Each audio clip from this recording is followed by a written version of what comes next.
All right, so this is the crucible furnace. It was made from a leftover 100-pound propane cylinder.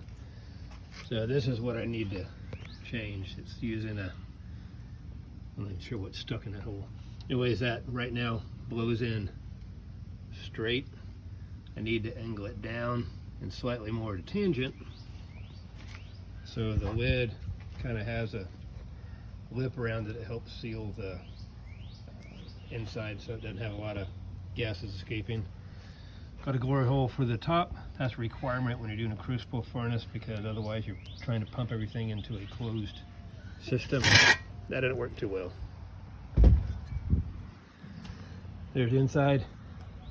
It's got roughly 4 inches of insulation and it's layered.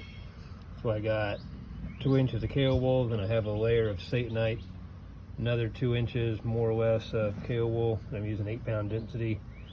Then I have about a 1/4 inch of Satanite. Then on top of that I have ITC 100, which is what I need to fire in it right now.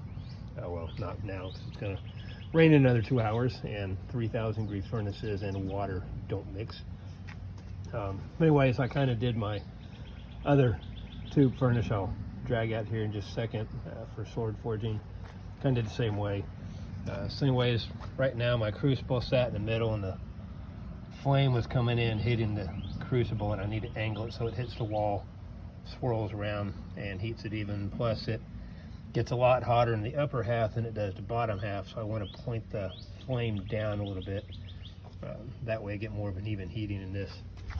So the lid is what I considered swapping out, doing castable. I didn't do castable on this one because last time I did, it broke free and it fell on top of everything, and it made one hell of a mess with about 3 pounds of molten steel and a bunch of other crap, and it was a bad mess. So it's kind of the same thing. Got about 4 inches of a blanket refractory coated with Satanite, then followed by the ITC 100. What I'd like to do is drill some screws in and then cast some fiber reinforced AP green 3,000 degree castable on top of that. Then same thing, I'll use a reflective coating like ITC 100 on it. So I don't like the solid brick stuff because they bleed too much heat through the wall. And I actually had the base of this solid, and same thing, I was losing too much heat through the bottom, so I'd melt the upper half of my crucibles, but not the bottom half because it was going through. So I put some refractory stands that I use in here that I actually set the crucibles up so hot air circulates underneath them, so I get a lot more heating on them now. But I also found out that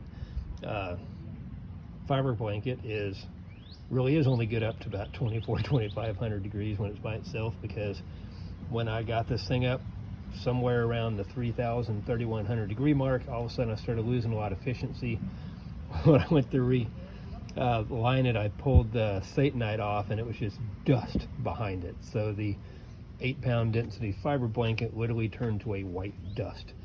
So now I've bumped up my Satanite layer to a little over a 1/4 inch thick, and then I have it layered, so that seems to have worked. It's pretty solid behind it. I mean, it breaks down, but I mean, it'll break down in a regular forge too, so I'm not overly concerned with it.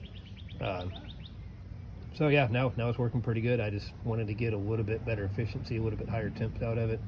That's why I went with the ITC 100, so that'll probably last about, I don't know, 20, 30 firings before I got to replace that. You're not burning flux in it, so it really didn't mess up the walls until you have a crucible failure and you get 2 to 3 pounds of molten steel pouring out and melting through your refractory, and it just makes one hell of a mess.